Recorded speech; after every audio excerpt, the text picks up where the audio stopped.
Okay, and then share again.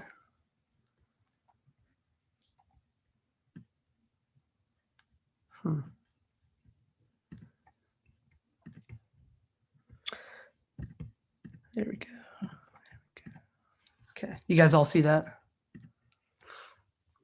Let's see. Yep, I see it. All right. So, well, thanks for coming, guys. I appreciate that. Sorry for the delays here. Today, I want to talk to you about something really important, which is following Christ. I know this kind of cuts it off here on that slide there, but basically, basically, what I'm going to talk to you is why you should follow Christ.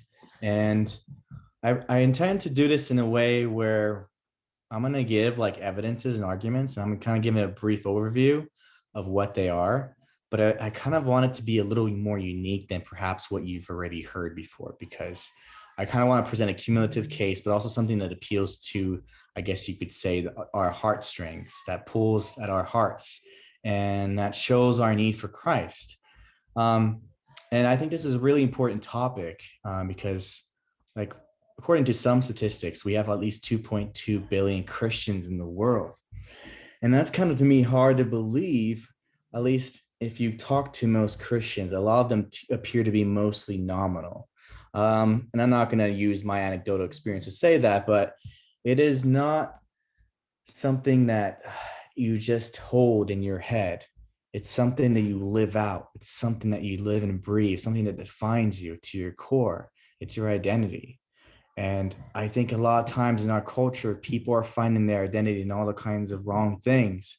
And when I compare the Christianity of America compared to the Christianity of, say, China, I see a radical difference because there's a cost to being a Christian. When you proclaim yourself as a Christian, you're basically putting a death sentence on your forehead.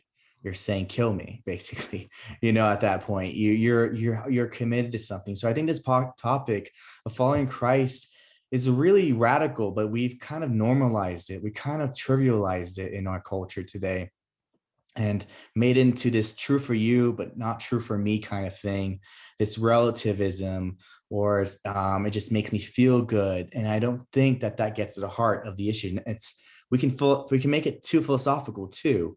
And that's another error that I think my friend Isaac has repeatedly told me, don't be too intellectually minded, because that can be something that I myself can be inclined to.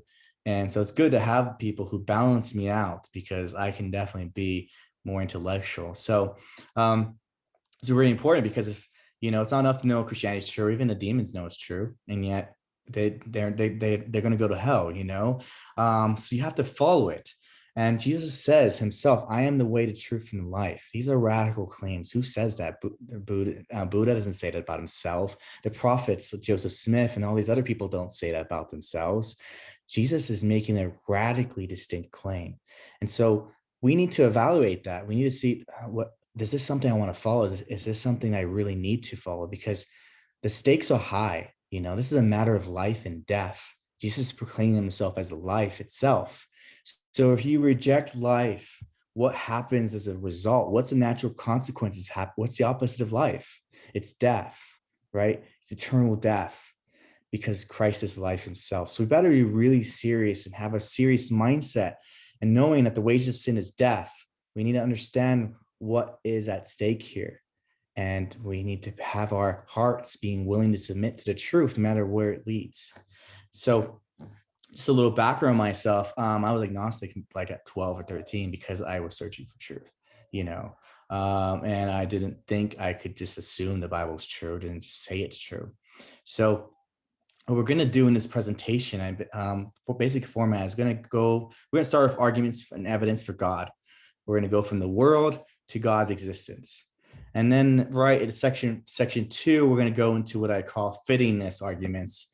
That's basically going to lay the groundwork for, hey, this is actually similar to Christian theology that we can discover from nature itself, from realities, from looking at facts of the world. And then we get to Christianity itself, and we see the resurrection, arguments for resurrection. And then toward the end, I kind of make a more heartfelt appeal and go through my testimony briefly. So so that's what we're going to do today. So I kind of want to move to that next slide, if you can. Okay, so I'm not sure if you guys can see the full question there. Let me see. Okay. Yeah, so the Hey, basic question, I Gail. think. I was Yeah. gonna say, I'm so sorry to interrupt you, but I did just see an option, allow participants to share screen. So if you want, it may be better formatted in your own screen. Oh, Uh, oh let me, yeah. Let's do is it that that okay way if then. I, That's gonna be a lot better. let me try Yeah, that. So definitely, man. I'll stop Okay. sharing now, but yeah, try that real quick. That maybe Okay. I'm kind of a Zoom Oh, there we noob go. sometimes. So Yeah, you're good, man. I'm still new to it myself. So, um, what's going on here? Okay.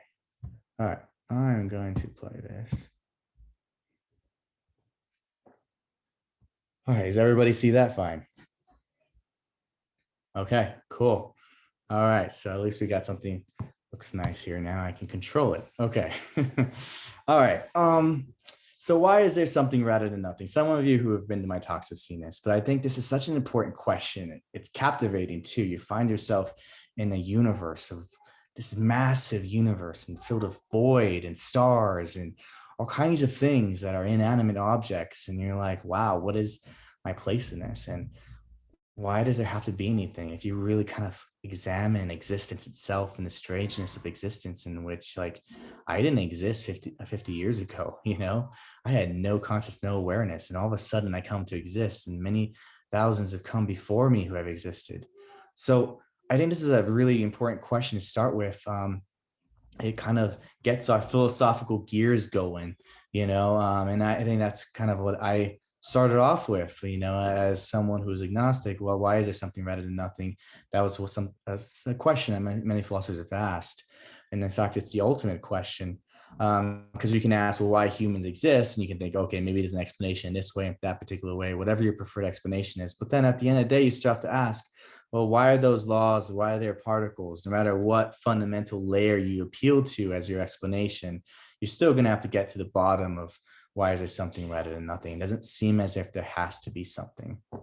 So that leads to one of my favorite arguments, which I call like Leibniz's cosmological argument.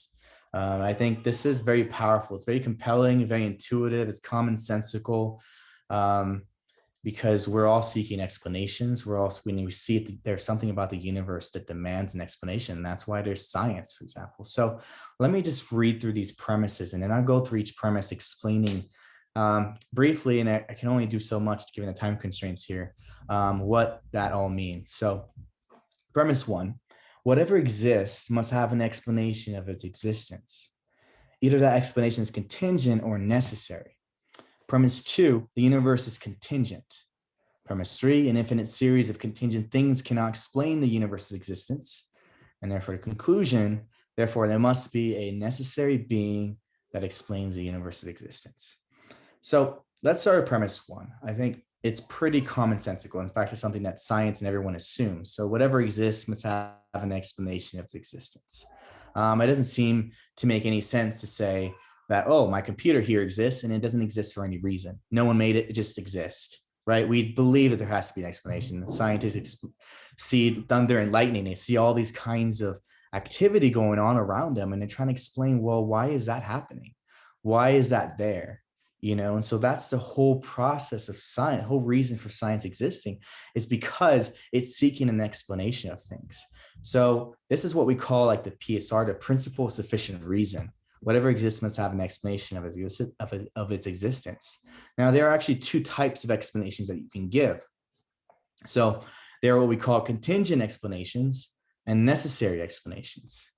So a contingent explanation is basically something is contingent if it depends on something to exist, something else to exist, right? So it didn't have to exist, right? So when we think about my own existence, my existence is contingent because I didn't have to exist. I could fail to exist. In fact, I didn't exist for thousands of years at the very least, right? I didn't exist for a long time. So that shows that I didn't have to exist. And the fact that my existence right here and now depends on certain crucial factors. For example, there needs to be oxygen. There needs to be a certain chemical structure that's holding my existence here and now. There needs to be a physical structure, the atomic structure that's holding me in existence right now. So the laws of physics must be here and applicable right here and now in order for me to exist, right? So I'm depending on all these different layers and factors. I was brought into existence by my parents. So here and now, at every moment in which I exist, I am depending on these layers in order for me to exist here and now. So that's what it means for something to be contingent. Now, when we think about something that's necessary, of course, by definition, is something that has to exist by its own nature. There's something about the nature of the thing that makes it such that it has to exist. So one common example of that is mathematics. When you look at the 1 + 1 = 2, it's pretty clear that has to be true. It's not a matter of, well, let me see if I can observe other things in the universe. Let me observe all the 1 + 1s and then see if that always equals 2. No, it's just by the very nature of what it means to be a number 1 and to add something to that it will equal necessarily number 2. So this is something that's not up for observation. It's something where it has to be the case. Or like a law of logic, law of contradiction. It can't be the case that I exist and do not exist in the same sense and at the same time.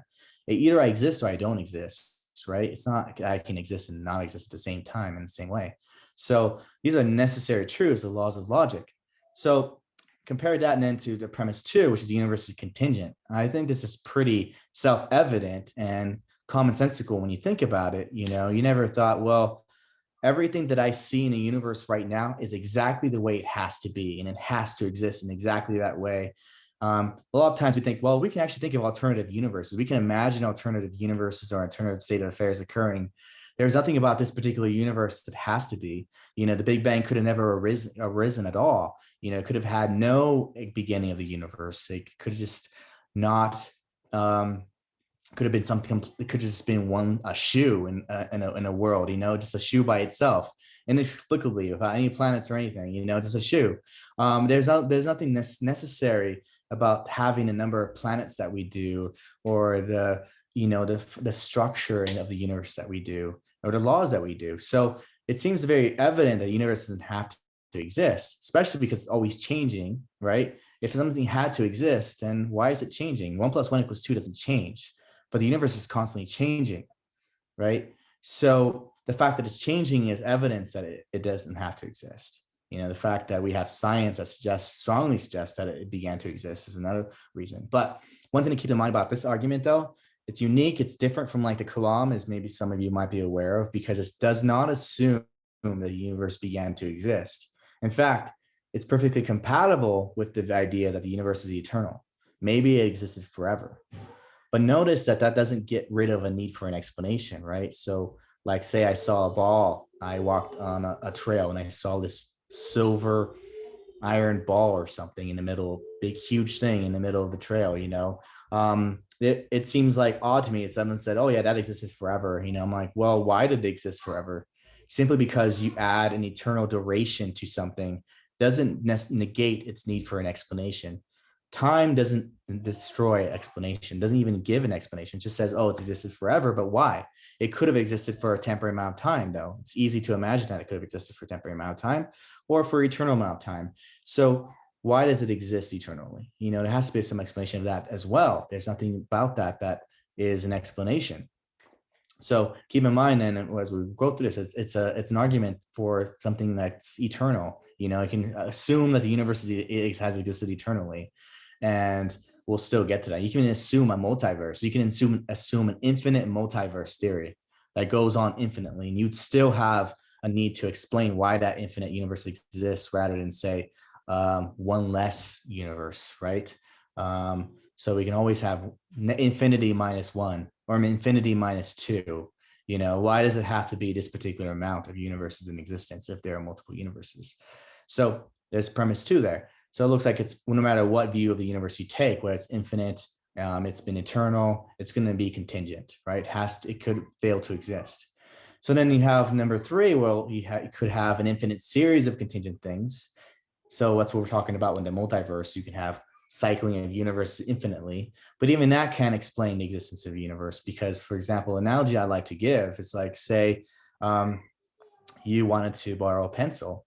And so you asked your friend, hey, can I have a pencil?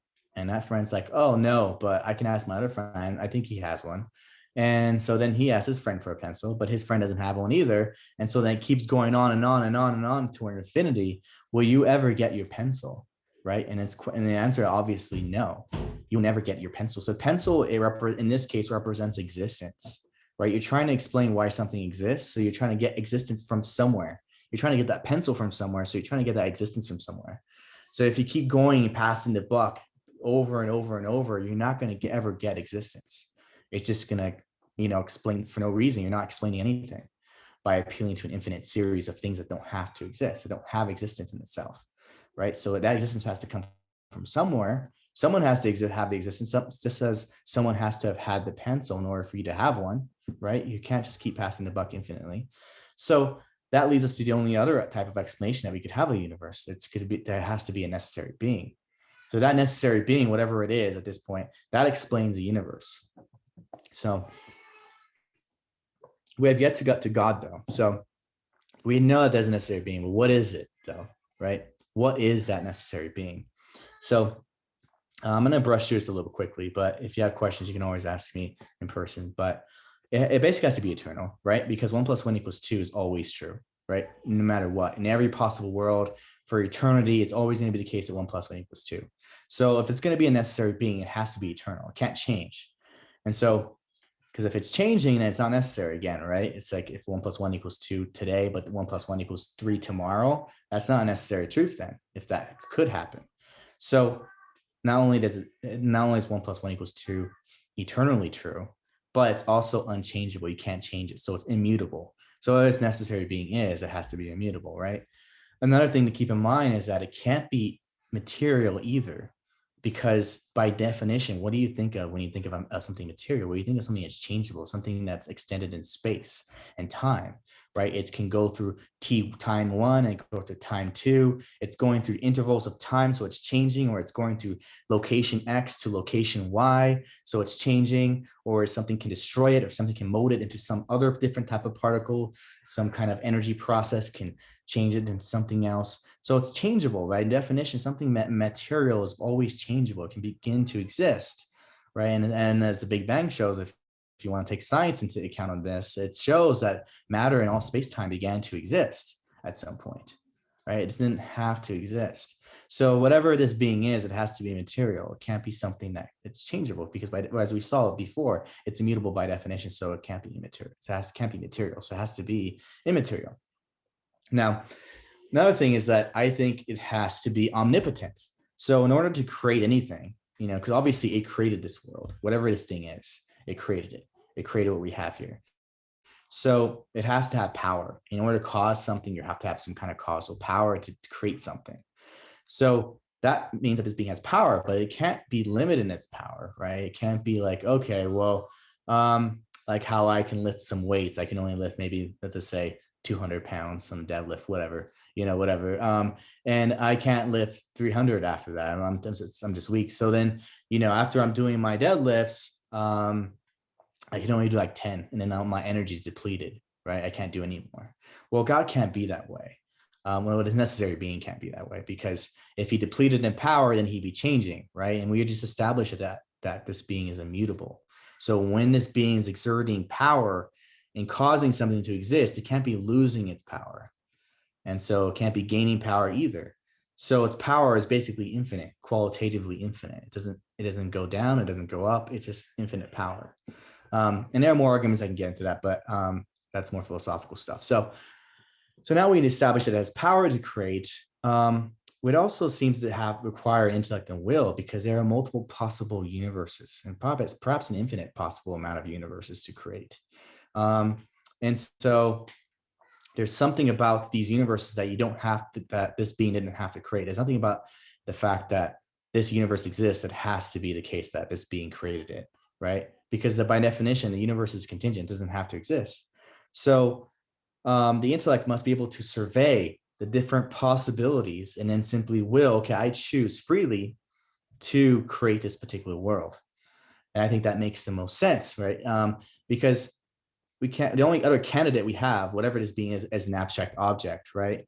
Like mathematics, 1 + 1 = 2. That's what we call abstract objects. But you never see the number one causing anything to exist, right? It's not as if the number one cause, you heard in a newspaper, the number one caused a hurricane to occur in Florida. It's like the number one doesn't do anything. That doesn't have any causal power. It's just an abstraction. So the only thing you have left then is to appeal to something that's concrete, that's an intellect and a will, because that's what we know is the only candidates that we know of that are immaterial is either an abstract object or a mind. Those are the only two abstract things that we know can exist. So it must be that something has an intellect and a will. And then going to omniscience, since it has an intellect and will, it knows a lot of possibilities. It can't grow in knowledge. It can't decrease in knowledge. Otherwise, it's going to change again. So again, that's incompatible. So it has to be omniscient. It has to have all knowledge, so it doesn't have to go through any kinds of change. Because if it was a changing being, then it wouldn't be necessary. And it also has to be simple. So I'm not going to get too much into this, but this being doesn't have parts, doesn't have any kind of metaphysical parts, doesn't have any physical parts. So it's simple. And it also has to be one, so there's only one type of being that has all these kinds of properties. So, okay, so when you distinguish, say, for example, two identical pencils, right? How do you know that they're distinct from each other? And you have two identical pencils in every single way, even down to the last grooves, to the marks that it has. How do you know that they're distinct? Well, they're distinct because they're made of different bits of matter. So you distinguish between one thing and another that are identical to each other with regard to its matter. But since a necessary being that's immaterial, that can't appeal to any matter. So if you had two necessary beings, the question then becomes, how do you differentiate one necessary being from another necessary being? You don't have matter to do so. So the only thing is by its nature, but their natures are identical, presumably, because we're talking about a necessary being, two necessary beings. That's the stipulation. You're saying they can be two gods. But in order to distinguish between two gods, you have to have some kind of difference between the two, and you have to explain, well, what is that difference? And it can't be something material. So if they're identical, if they're really God, both equally, fully God, they're going to have to be identical to each other. But since there's nothing to distinguish them from each other, it just ultimately is the same concept. So for example, a good analogy might be bachelor and unmarried man. Say you had no idea what those were, but I use those two words. You may think that they're different things, but they're not. In fact, they refer to the exact same concept. Unmarried man and bachelor, they're the exact same thing. They're not two different things. In the same way, when we're talking about the nature of a being who's necessary, we're talking about the same exact thing. We're not defining it any differently. So what you call two gods are really just the same being, one being. So it can only be one. So this is what we call God. There's a lot more I can say. I can actually go into a proof of why this being has to be all good. But I don't have time for that. So I'm just going to kind of brush over this and go into the other arguments that I think are pretty interesting, which is the moral argument. So most of you probably familiar with this, but premise one says, if God does not exist, then objective morals do not exist. 2, objective morals do exist.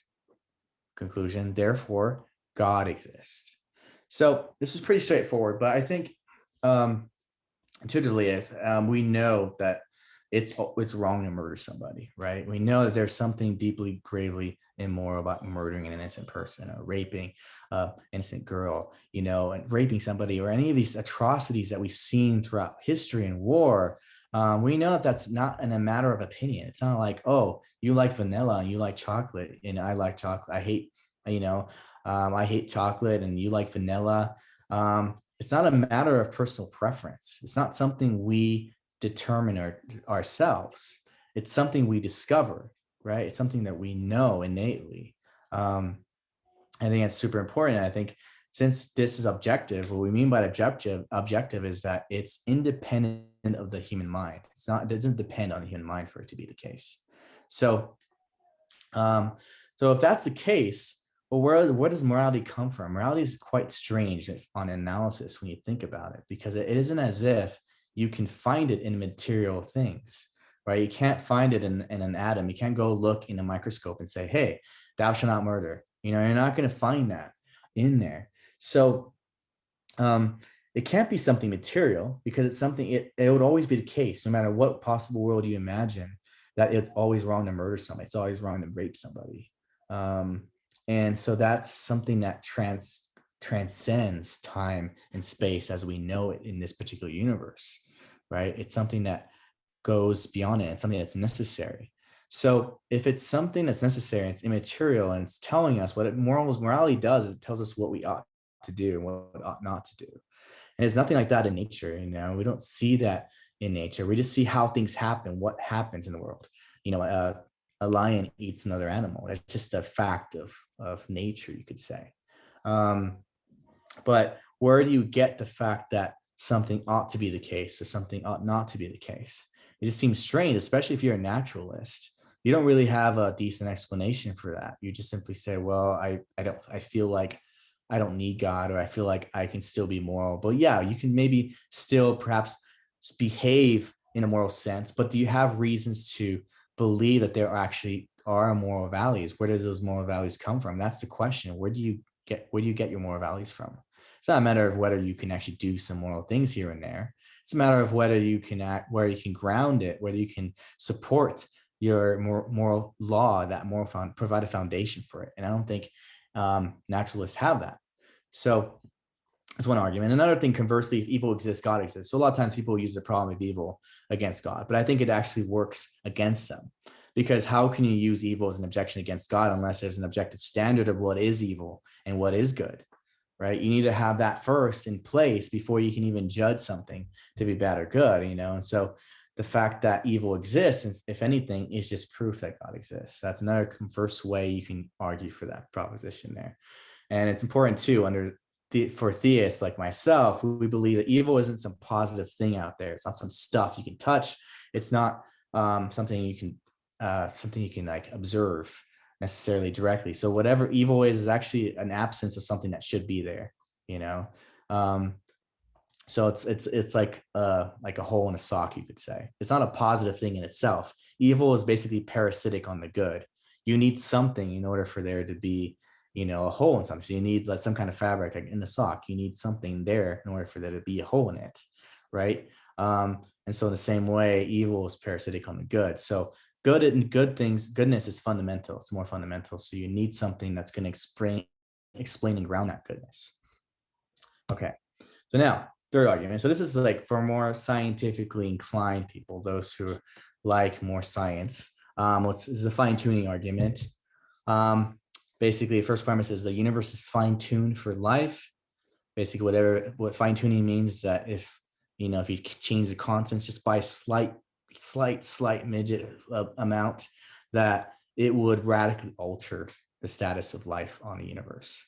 So premise 2 says either this fine-tuning is due to physical necessity, chance, or design. Premise 3, it is not due to physical necessity or chance. And therefore, it is due to design. So I'm actually just going to quote from William Lane Craig here, because I think he kind of really presents this quite well. So he says, being mindful of those numbers, consider the following. The force of gravity is so finely tuned that an alteration in its value by even 1 part out of a 10 to the 50th power would have prevented a life-permitting universe. Similarly, a change in the value of the so-called cosmological constant, which drives the acceleration of the universe expansion by as little as 1 part in 10 to the 120th power, would have rendered the universe life prohibiting. Now here's a corker. Roger Penrose of Oxford University has calculated the odds of the universe's initial low entropy conditions existing by chance is on the order of 1 chance out of a 10 to the 10 power to the 123rd power. So a number which is so inconceivable that to call it astronomical would be a wild understatement. So the fine-tuning here is beyond comprehension. Having an accuracy of even 1 part of 10 to the 60th power is like firing a bullet toward the other side of the observable universe 20 billion light years away and nailing a 1-inch target. So it's incredible, it's incredible that something like this could exist. And it seems that it can't be due to physical necessity. Again, there's nothing about the universe that has to be the case. It doesn't have to be it this particular way. It could be different possible universes. And the fact that it came from chance just seems such a extraordinary miracle. You're basically appealing to something almost divine by appealing to chance at this point. It has to be something divine. And so we think the best explanation is due to design. And this is something that's well supported. Like most physicists do accept that that the universe is fine-tuned for life. So we see that in Stephen Hawking, for example, when he says the remarkable. Wait, let me see. Yeah, so he says it's quite remarkable is the fact that the numbers of these values. Let me see. Hold on. Let me see something here. Okay, it's not letting me see it. Okay. Okay. Let me see here.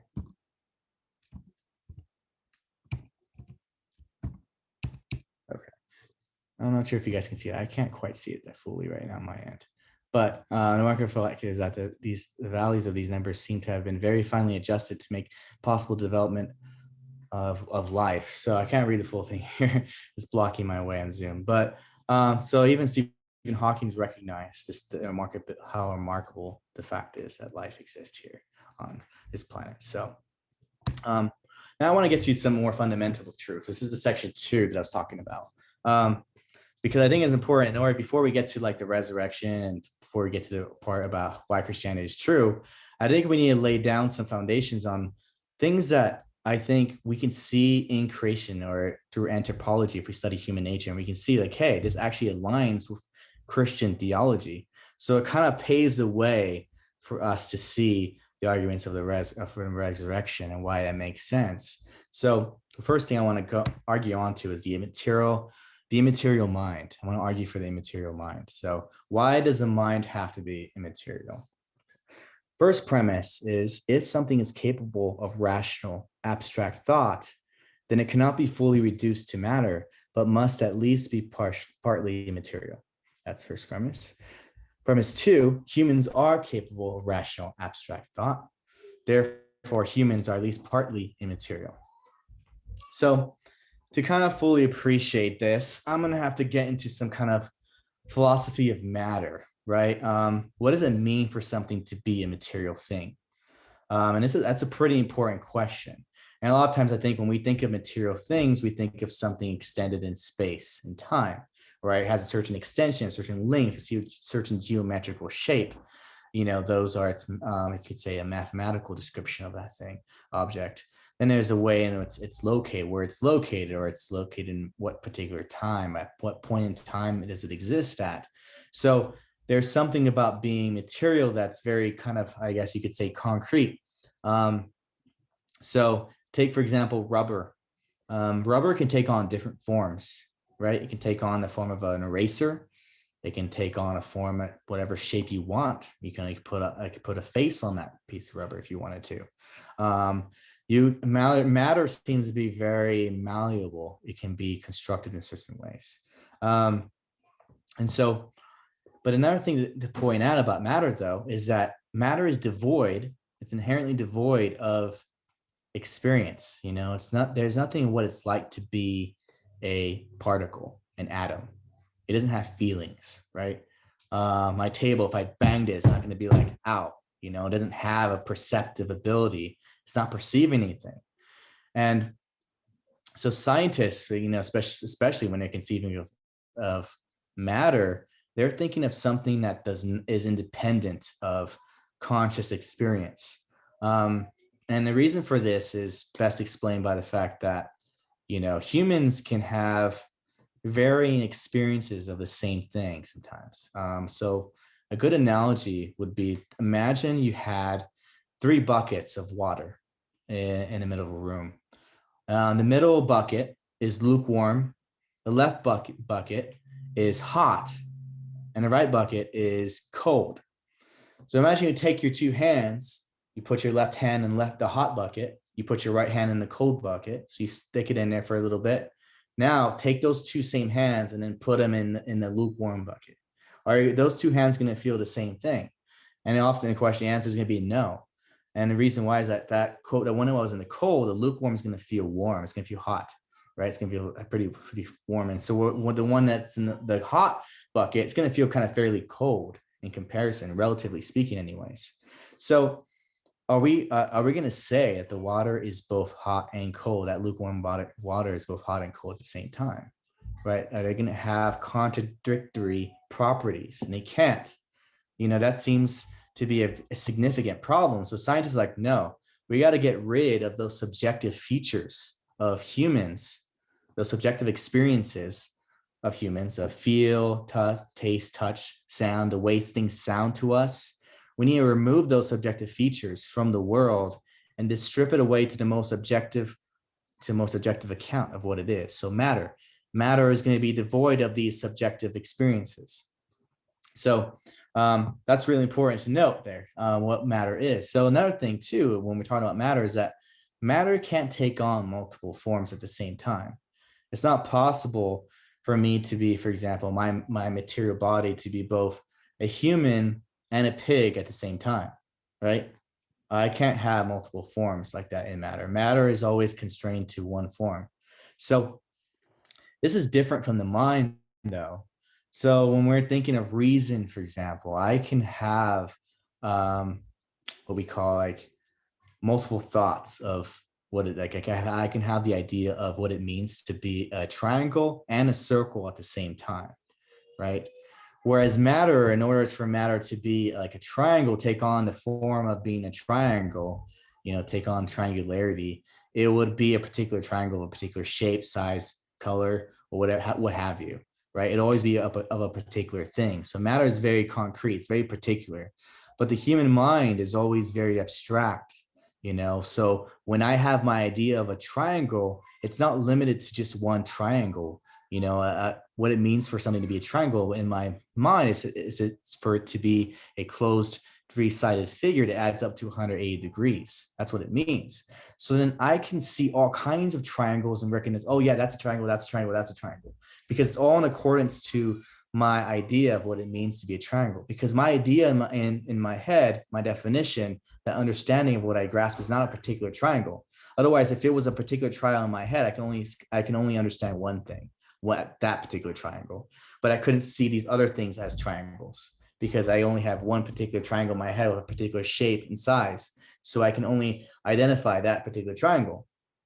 So that's different. So matter can always only take on one form, right? It can only take on a particular size. It can't be all triangles at once. You never hear of one bit of matter having all triangles at once. But your mind, your idea of what it means to be a triangle is taking on all triangularity at once. It's this very abstract generalization of what it means to be a triangle that you're containing in your head. And you have all these different abstract concepts like justice. Even more abstractly, justice is not something you can put an image to. You can't imagine an image like, okay, this black curtain, that's what justice is. No, it's not. It's not an image. It's not a concrete thing. Justice is an immaterial thing. You can't reduce it to something immaterial. So I think this gives a pretty compelling argument for why at least part of what we do cannot be reduced to something material, something that's matter, but has to at least be partially immaterial. I won't get into why I focus on partially immaterial. I think it's because I'm a hylomorphist, so I believe that humans are not just two substances, a soul and matter. I think like we're a unified being. And so I think that those two work together quite tightly. But that's another explanation. That's not for another time. So I do think this is pretty important because we need to understand who we are, at least to some extent. We're immaterial beings. We're immaterial creatures. And we have immaterial thoughts. So at least some of those thoughts are immaterial. So we can't reduce those immaterial thoughts to something particular as it is with matter. So that's the first thing we should know here. Second, is human depravity.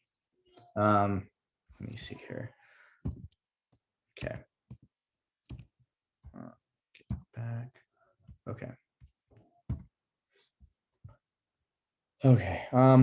So it won't let me see it on this thing. So let me add it here.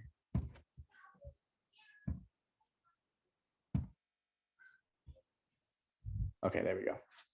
Okay. So this is the second thing. So first premise is whatever occurs regularly is best explained by a thing's nature. Premise 2, humans regularly fail to fulfill the moral law. 3, therefore humans are corrupt by nature. And I think this is pretty straightforward because look at how scientists operate. Like I'm thirsty, I tend to be thirsty. I tend to be hungry. Why? why is it that I tend to be regularly? I'm thirsty and hungry. Well, it's because there's something in my nature, right? Something in my nature makes it such that I need to satisfy my body with food. I need to satisfy my body with some kind of water. And so we appeal to nature, where we appeal to like, why does lightning, operate the way it does? Oh, because, it's electrons and whatever charge it's operating a certain way. So it has that particular nature. It's doing so by nature. So we have the laws of nature for a reason. So we see these things regularly happening. And that's why we got the law of gravity. That's why we make high of these laws in physics. So I think this is pretty sensible. And so to defend premise 2 a little, I think humans regularly fail to fulfill the law. If you ask any serious ethical philosopher, whether it's Confucius, Aristotle, Plato, Aquinas, people who have devoted their lives to these things, who have devoted their life to the moral law, well, you'll find that they all say that we fall short of the moral law quite severely, right? It's not just like, oh, slight, like 90% of the time I'm a good person, but maybe the 10% of the time it's a slight little badness there. It's not the case, right? There's a certain sense where Aristotle says we have to do the right thing. To do what's right means to do the right thing at the right time, in the right circumstance, for the right reasons, to the right degree. So it's immensely hard to be moral. It's like you have to make sure you're not doing it for yourself, or that yourself is properly placed in the order of goods. You're not willing a good excessively or too much, or you're not willing a good too little, right? Just take, for example, the good or virtue, what we call virtue of being brave. There are circumstances in which it's good to be, and it's good to be like standing up and be brave and face the danger. But there are circumstances in which it's bad to do so. So it's like, well, you're being foolish if you just go out and say you had like you had like 3 guys who were really buff and they could take you down, and you're like, okay, I'm gonna take them down. You're going after and you're gonna fail. So why go and try to be, I guess, you can be, it's a fake bravery, basically. It's foolishness. But we can also be a coward, where you could actually handle the situation if you were not scared, but in fact you just run away. So you have to find that right balance to having bravery for the right reasons, for the right degree. You're not being brave because if it wouldn't make sense to say someone is brave for doing evil, right? You have to have it for the right reasons. So these virtues all fall into place are very hard, because you have to get to that golden mean, as maybe you might have heard from, say, Aristotle. There's that median point between having too much anger, having little to no anger. In fact, it could be wrong to not have anger sometimes under Aristotelian thought. So it's really difficult to go into that middle road where you're not going to excess or going into deficiency. So that's one thing. Another thing we can notice is throughout history, look at all the incredible wars and the atrocities that have been committed throughout all of history. It's over and over and over again. I mean, we've had tons of different government systems at this point, many different government systems, many different cultures, and yet the same thing seems to repeat over and over and over and over again. Like we're just in Groundhog Day, just different costumes perhaps, but it's the same thing over and over again. And if you look at, say, for the atrocities that were committed in Nazi Germany, well, that happened incurred by common citizens, people you would say they wouldn't hurt a fly. They were the ones doing harm and doing wicked things against Jews, right? We see that happening over and over throughout society. Is that you have peer pressure, you have mob mentality, you have your own corruption in there. So I think we need to be very cognizant of the fact that humans regularly fail to fulfill the moral law in a significant way. And it's not just Hitler, right?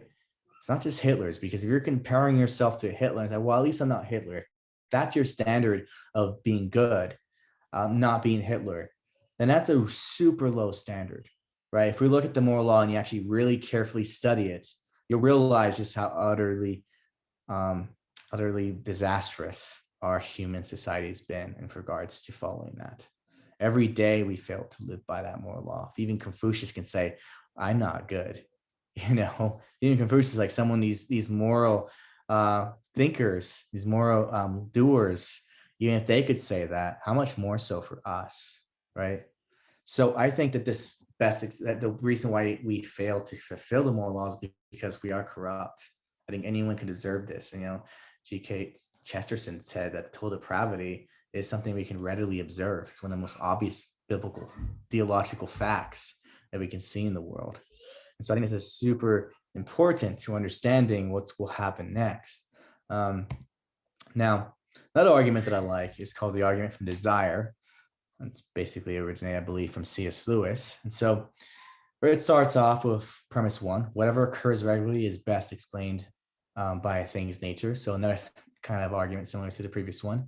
But there exists in us a desire which nothing in time, nothing on earth, no creature can satisfy. Therefore, there must exist something more than time, earth, and creatures which can satisfy this desire. So if you look at throughout all history, you see all these massive religions, right? Tons of religions. They're all looking for some transcendent thing because they realize there's nothing here in our planet that seems to do a sufficient job of satisfying that desire. We're all looking for these gods or something high, some higher power, whether you want to call it the universe or whatever, gods or the God. There is always a desire for something greater, right? So just as if we have desire for water, it seems like I'm thirsty, so there's something that satisfies that thirst, which is water. There exists something in real life that satisfies that. So I think C.S. Lewis actually explains it best when he says, creatures are not born with desires unless satisfaction for these desires exists. A baby feels hunger. Well, there is such a thing as food. A duckling wants to swim. Well, there's such a thing as water. Men feel sexual desire. Well, there is such a thing as sex. If I find in myself a desire which no experience in the world can satisfy, the most probable explanation is that I was made for another world. And then that was a really compelling explanation. And it's important to note, though, it's not just any desire, though, here where we have it, right? Like I could desire to be Superman. And obviously that doesn't mean that there's a corresponding thing out there that can make me into Superman, right? A corresponding object there. But we're talking about something fundamental that's built into our very natures, that human nature is craven for thousands of years, right? We have been craving for something more, for something infinite, for something eternal, for something transcendent, for something that has meaning and purpose in our lives.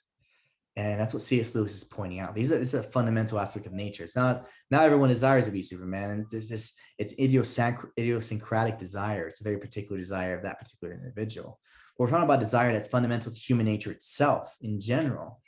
And so that it seems quite obvious to me that we do have this desire in us as human beings for something eternal. We think we want to make an eternal difference. We want to make ripple effects in the world, in the universe that will last forever. We want to leave an eternal legacy. We're striving for something more, right? And I think C.S. Lewis has a heart of it. There seems to be a need for that. Something needs to correspond to that. And so I think it's important to keep that in mind as we go to then the next section, which are the arguments for Christianity. So the previous arguments kind of set us up for Christianity, right? We know God exists now. We know we know that we're at least this God has these traditional attributes that we see in Christianity, that there's only one God, right? We saw arguments for that. We saw that we are immaterial minds, right? We have some immaterial part of us that cannot be explained. We also saw that there's total depravity, that we're depraved and we fail to live by the moral law. We also see that we have a desire for transcendent eternal things, for something greater, for some kind of goodness, you could say, and happiness. So this leads us to say, well, is there a solution? If look at all these other religions. I think, how do you know that they're not true? Well, one thing you would know is that, as we just observed, we just saw, well, there's only one God, right? The supreme God has all these attributes. And a lot of these other religions miss out on that. So if they had the truth and they claim to give us the deepest truth about reality, well, they fail utterly. especially Buddhism and Hinduism, because they claim to have some enlightenment. But if they are so enlightened beings, you would expect their religious texts, or some of them do it. There's sects of Hinduism actually that are monotheistic, but we'll just focus more on those polytheistic religions for now, and say so these polytheistic religions typically do not have any conception or any idea, or at least no defense of an idea of a monotheistic God, supreme God above all these other gods. And so philosophy gives us that, though. So we can eliminate already probably thousands of religions that don't have that feature, right? And so then you have to ask yourself, okay, how would this God reveal himself? Like, what, where would he reveal himself then? Is there a religion that he would reveal himself through? And would he reveal himself, right? And I think he would, because whatever created us with this desire for something eternal, for something infinite, for something transcendent, it's not going to simply leave us to that. That desire is placed in us for a reason, right? We know this being has an intellect and a will. It's not stupid, it's omniscient. It knows what it's doing. It knows what's good. And so it gave us this desire. And so it's going to want to reach out to us because it realizes, give us the moral law. This moral law comes from God. And so and they realize that we fail utterly to fulfill the moral law. Wouldn't this God want to help us then to fulfill that? There's something in our natures that's so corrupt and bent, and it placed a desire in us for himself. Wouldn't he want to give himself to us, since he gave us that desire for himself, right? And he would. He wants us for himself. He wants us to be like himself. That's what the moral law is an expression of God's nature, of God's goodness. It's an expression of who he is. It's an image, you could say. The moral law is like an image of himself. So he wants himself in us, and he wants himself for us, right? And so that's why all this is in place, and that's why I focused on that. So we're immaterial, right? We're at least partly immaterial. So we're made in some sense in God's image because we have a similarity there, right? We have an intellect and a will as well. So this all kind of sets the groundwork, if you will, for Christianity, because it seems like, okay, well, all these polytheistic religions are eliminated. Now we'll just have the monotheistic religions, right? Typically Judaism, Christianity, and Islam. We have these main religions. So then the real question then becomes, okay, which religion did this God reveal himself in, if any, if he did? And so you would have, if this God's going to reveal himself to us, he'd have to make it evident, right, that it is from him. It really is from him, not just like some cheap claim, some guy who nobody knows saying, oh yeah, God exists, why should we take that seriously?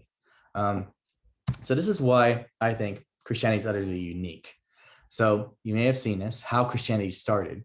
I think it really kind of separates Christianity from all these other monotheistic religions, because it says here's how it started. Basically, after a public ministry, Christ was killed publicly. Second, Christ rose from a public tomb publicly. Christ publicly showed himself to the public. Compared to the public, told everyone what they saw. And so this is in contrast to the religions where you had, for example, let me see, did I have that in here? I thought I did. Let me see here. Let's see. Yeah. Okay, let me put the other one up real quick, because I have another image that I just forgot to upload onto there. Because it compares how other religions started in contrast. So let me see here.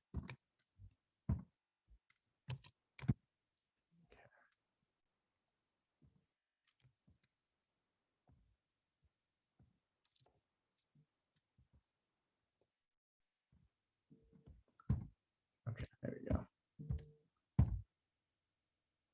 Okay.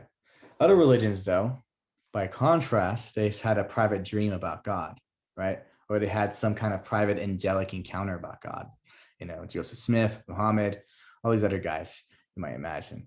Private idea, or they had a private idea about God, like the philosophers do.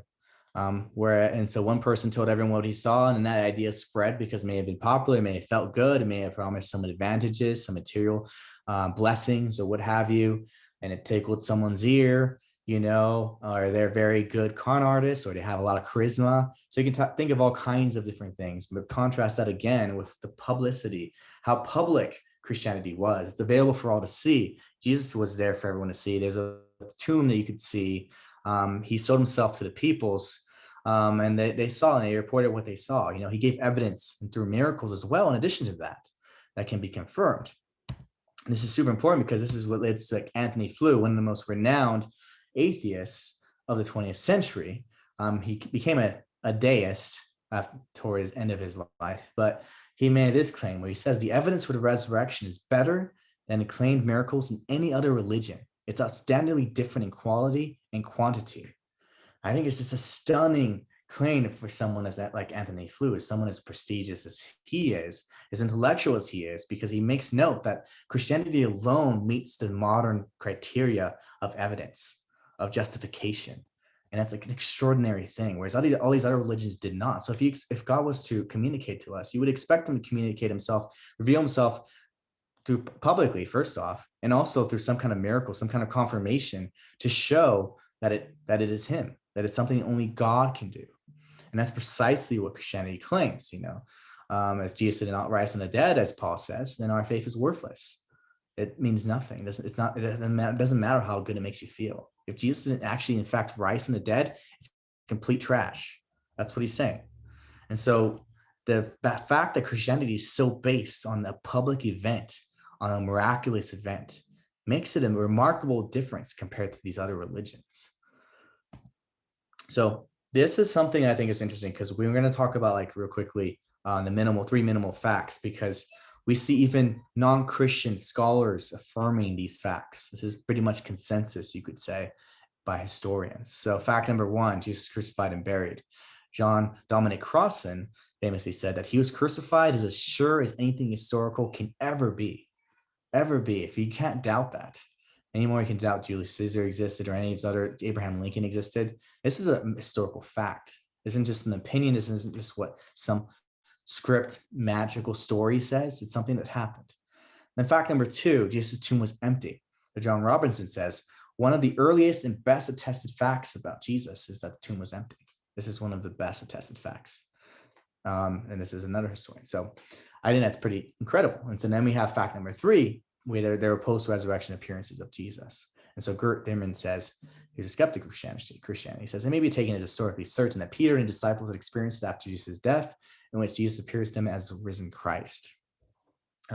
This isn't a story. This is really what historically happened. And it's certain, right? There's no room for any actual doubt here, at least no reasonable doubt. And so then the thing that comes to mind is well, how then do you explain that? How do you explain these three facts, right? It's kind of crazy that this small, you could say cult almost, that to the eyes of the Pharisees, it seemed like a cult. It even survived. If Jesus did not actually resurrect from the dead, it would have completely been wiped out. It's impossible it would have survived unless something miraculous happened. Because to the Jews, it was shameful, right? It was completely shameful that this being died on the cross. It says, it's cursed to be the man who dies on a tree, right? The man is accursed by God. That's a sign that you're cursed. But if Jesus really did resurrect from the dead, then that eliminates that. That trumps that curse. Basically saying Jesus broke the curse. To the Greeks, it was nonsense, because it was like, well, how does necessary immaterial being come to us? Matter is evil. And so how can a perfect being come to take on the form of matter? For them, it was absurd. So, either no matter what camp you looked at, it was completely ridiculous. And the only reason it survived, and I think the best explanation is it survives because it's true. It's true. So lastly, I kind of want to more focus on, now we know Christianity is true. At least we have a good reason to anyways. I mean, there's a lot more to be said about this. But now that we know that it's true to some regard, I think now it's like, well, okay, I know it's true. I know in my head it's true, but why? Why should I? And at the end of the day, I do think that only the Holy Spirit can really truly convict someone of their need for Christ, right? It's an actual, if you look at yourself in the mirror of the moral law and you see your utter failure, if you take the moral law seriously, if you look at the beauty of how it is to be fulfilling the moral law, to be selfless, to be honoring to God, to doing the right thing at the right time for the right reasons, to the right degree. That's a beautiful thing. How much more amazing our world would be if we had that, but we don't. We fail it. And we have to understand the gravity of failing to do what's right is that we bring death into the world. It's a serious thing.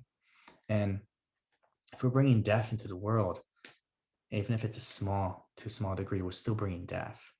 And I think that should weigh on our conscience, that the reason why the world is the way it is, to some part, at least partially, I am contributing to the brokenness of this world.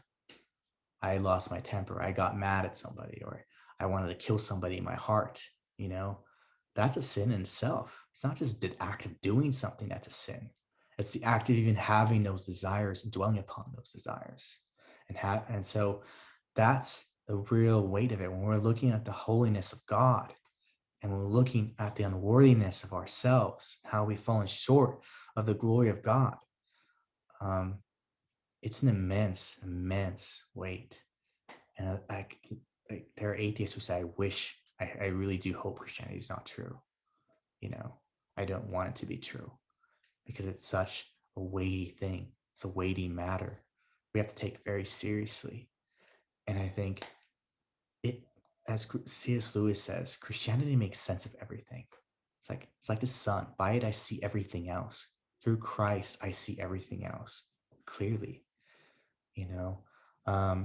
So if we don't have that, I think our lives become worthless. It becomes meaningless. And that's one of the arguments I like here, is the absurdity of life without God. So I think this is that image here is basically of Sisyphus. It's a Greek tragedy. I'm not sure if you haven't heard of it, I recommend watching something on YouTube or something. But basically, he was doomed as a punishment to roll a huge rock, stone up the hill endlessly. And once that rock goes up the hill, it'll fall back down again. And he had to repeat the process over and over and over again. It seems to me that is a state of life that we find ourselves in.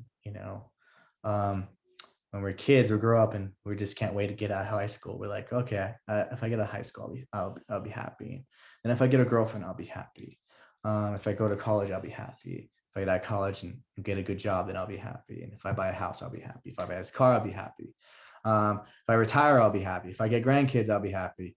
All this stuff, an endless list of what will make you happy, but you're never, ever satisfied.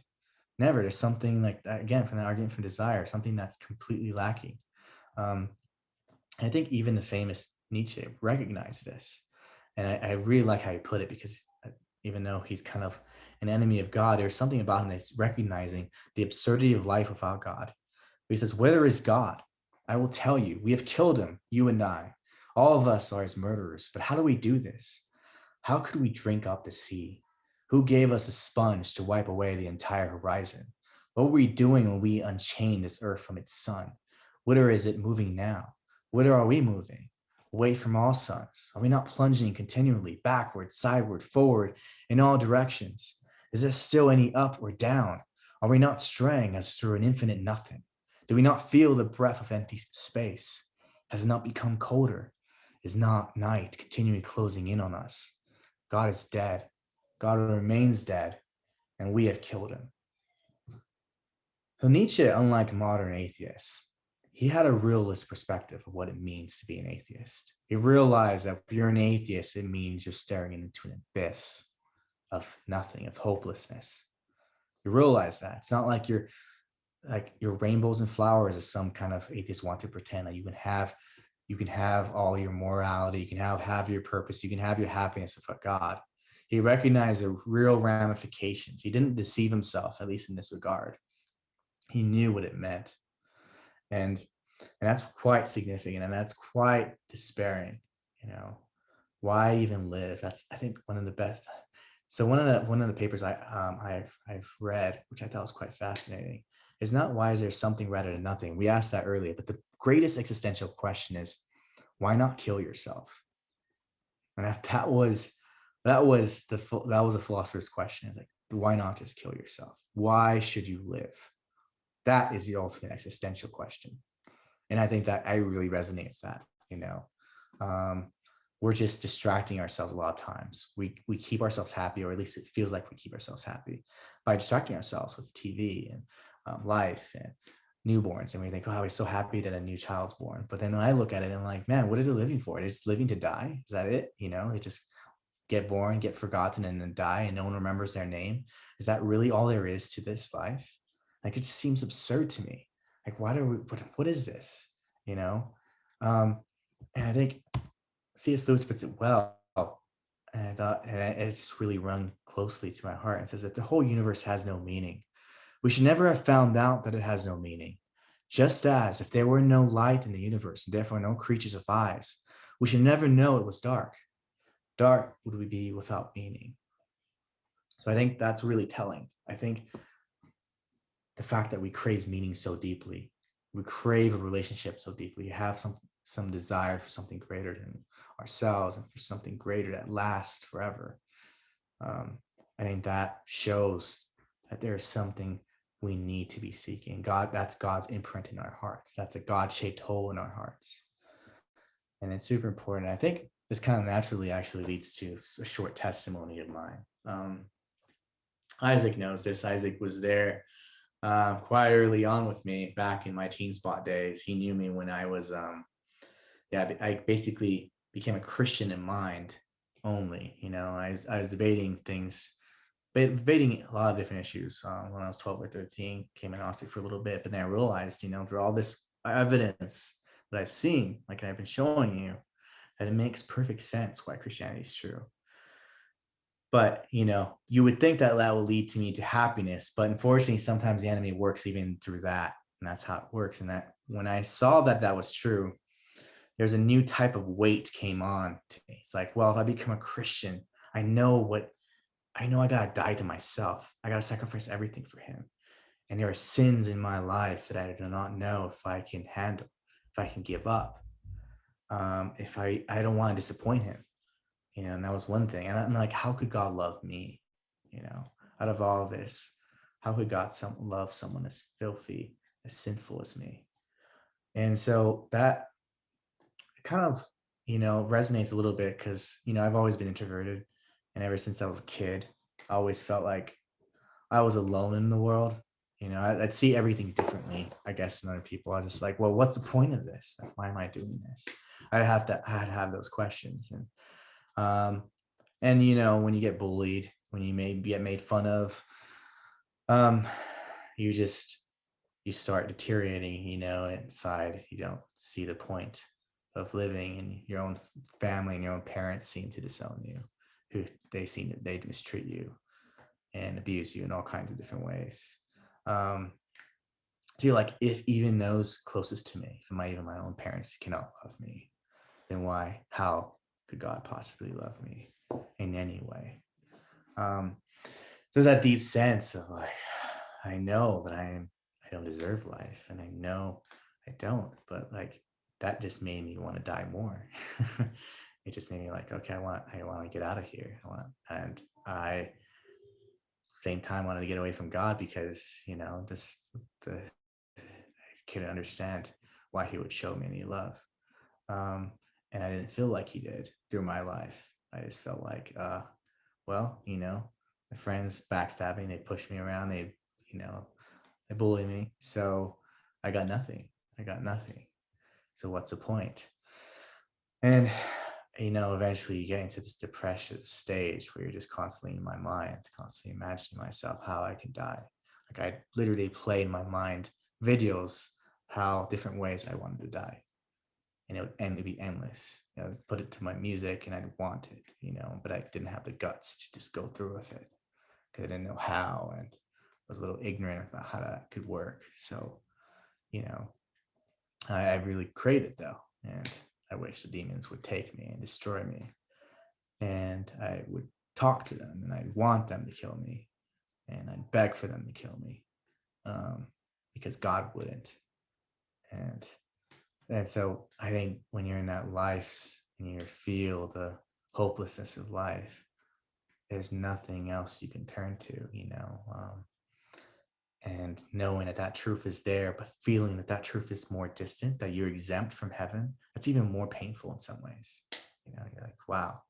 But I think I realized like, well, I had nothing else to turn to, And so I prayed to God one day. I was like, well, if you really care about me, if you really love me, the most important being in the universe, would care about me, would you make yourself known to me, God? And like have someone tap my shoulder or something, tell me that you want me to give my life to you.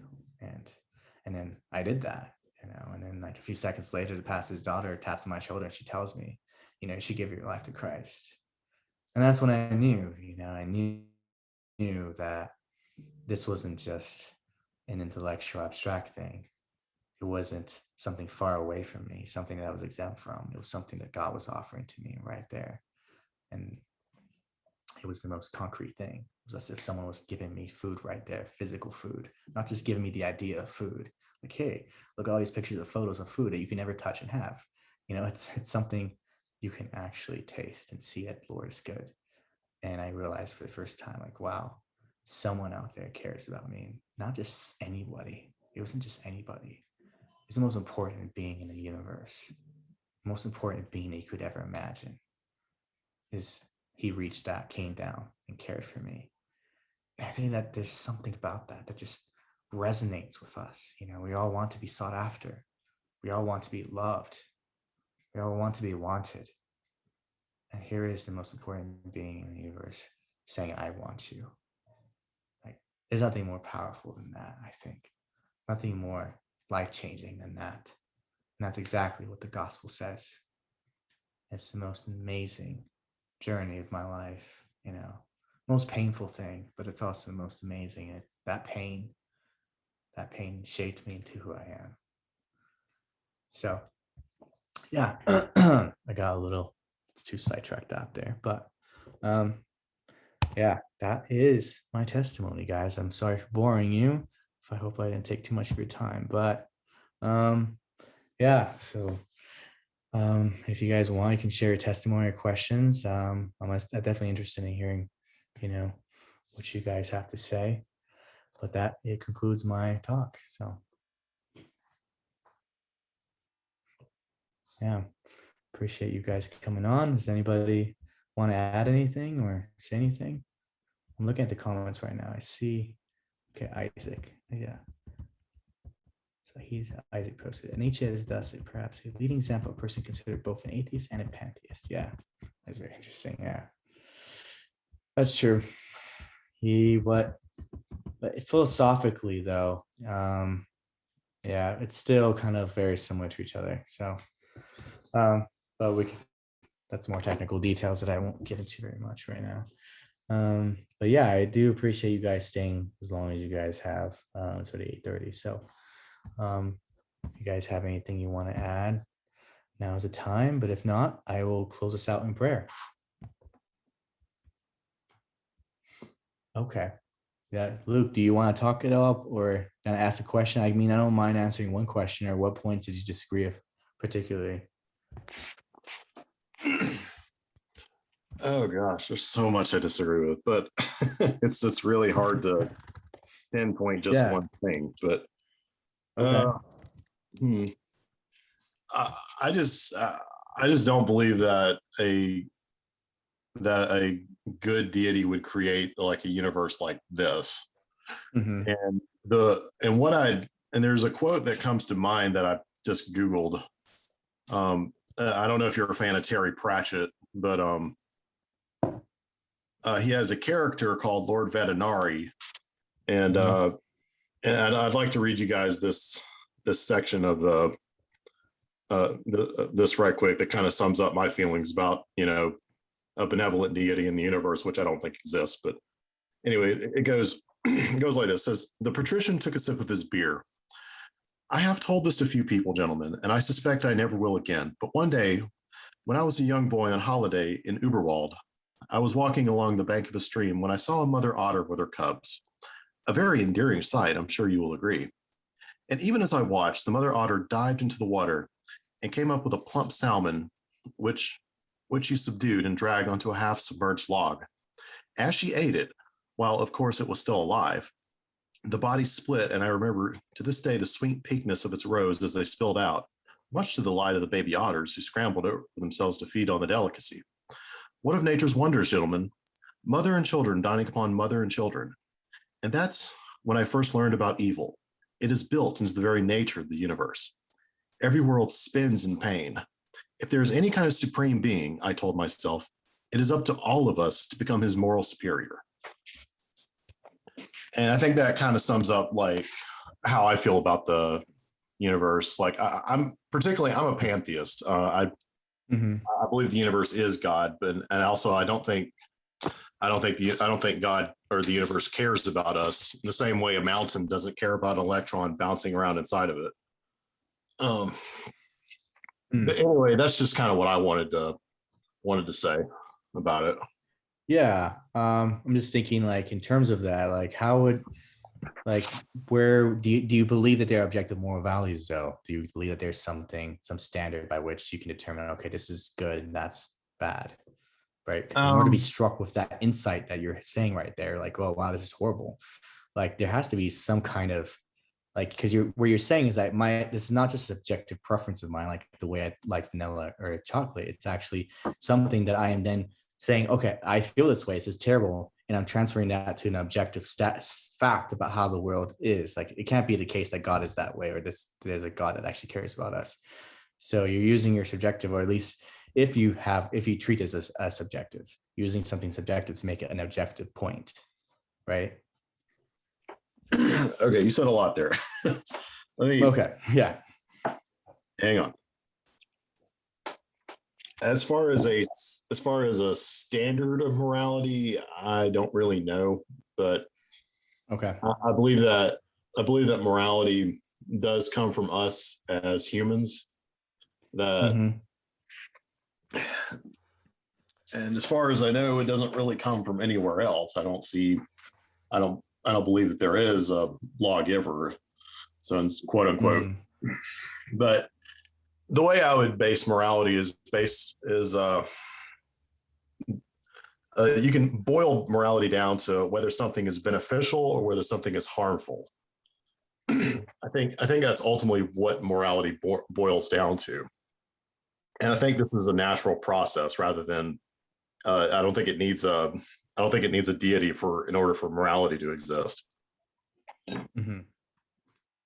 Okay, so I mean, difference between like morality and it's something beneficial. It's kind of like, well, it's obvious. I think that it would be beneficial to my computer, say, if I added a terabyte hard drive, right, to an SSD. It'd be beneficial in that sense, in terms of a fact. But I think that beneficial is not something like, oh, this is what I morally ought to do. So if I do not put a terabyte like SSD in my card, then somehow I am doing evil to it. Or if I bang my computer, which is not beneficial to the computer, obviously at all, because I destroy it, that I'm doing some moral evil. So there's something about moral evil that seems distinct from anything beneficial or beneficial. I mean, it's part of it, obviously, but there's that sense of oughtness, like I am moral oughtness, that's so distinct from like what we call natural facts. So that's Hume's naturalistic fallacy, like the gap between how something works and how something is, to the fact that, okay, well, this is how it ought not to be, or how it ought to be, right? Describing how things are doesn't get you to how things ought to be. That's called like the naturalistic fallacy. So it's difficult then, it seems to me, that when people have this intuition, the similar intuition, like say, I have intuition that other minds exist. I have intuition that there's an objective external world to me. In the same way, in the same level, I have an intuition too that it's wrong to murder and rape a 10-year-old girl. It's deeply wrong. And so it seems to me then that isn't something that's explained by something that humans create, or just by a matter of facts, by matters of facts, such as, okay, it's beneficial, a matter of a factual analysis, but it seems to be best explained by something that's immaterial, first off, because that law itself is an immaterial thing, just by the very nature of it. What it means to be a moral law is not something that you could reduce to something material, like some kind of particle. So it seems to me that the best explanation of that is going to be a theistic explanation. And I know that's probably a lot. You probably have a lot to say too, because you seem to be, you've been reading quite a bit, it seems. So you kind of know your stuff, but I'm sure maybe we can have a conversation more about this. I think that would be fun if you want to kind of leave this off for another time, but I'm sure it'd be pretty interesting. Yeah, well, where I'm getting at is that would you? All right, let me ask this: would you claim that morality is contingent upon God, or That reality is contingent. Yes. Yes, yeah. That reality, basically, in order for anything to exist, it has No, no, no, to be no. I created by didn't God. say reality. I said morality. Oh, morality. Oh, okay, I see. Yeah, I would say that morality is not necessarily contingent in the sense that, well, it could have been different. Well, basically, it's morality is grounded in God's nature, right? And that's immutable. And so, in the same way that morality basically mirrors the nature of God, like I was saying earlier, because morality is immutable, God's nature is immutable. So they're both like hand in hand. They're both like one. I guess you could say two sides of the same coin. Okay, if that's the case, why would God create a universe that's filled with such terrible things and pain? I So are you actually saying that think, God? Yeah. Okay. oh, Go I ahead, was just Matt. going to say, and I think definitely part of your presentation kind of addresses that. It says, from a uniquely Christian viewpoint, is that, God didn't, at the very start, didn't create a universe full of pain and suffering and so forth. And that, it was perfectly good, perfectly just. And obviously this from a uniquely Christian perspective, but the view is that, sin entered the world, that destruction, death, horribleness, evil entered the world. And going back to, even Gil's presentation here and just C.S. Lewis and so forth, you mentioned, Luke, that, you call something evil. What makes it difficult, I think for me at least, to hear you say something's evil is that, and I know you're addressing this a little bit, but to claim something's evil, it seems like you'd have to believe in an objective moral standard outside of just a benefit, what benefits people, what doesn't benefit people, sort of thing. To claim something's actually evil, it seems that it's got to be rooted in objectivity rather than human nature, or humanity, so forth. It seems like it has to be more objective than that. C.S. Lewis talks about a moral oughtness, right? That you ought not to do something. That moral oughtness cannot come from nature, because nature's not an oughtness sort of thing. It's like, I ought not to do something. Where does that oughtness come from other than, I think, a moral lawgiver and so forth? So I know that's a lot said, but yeah.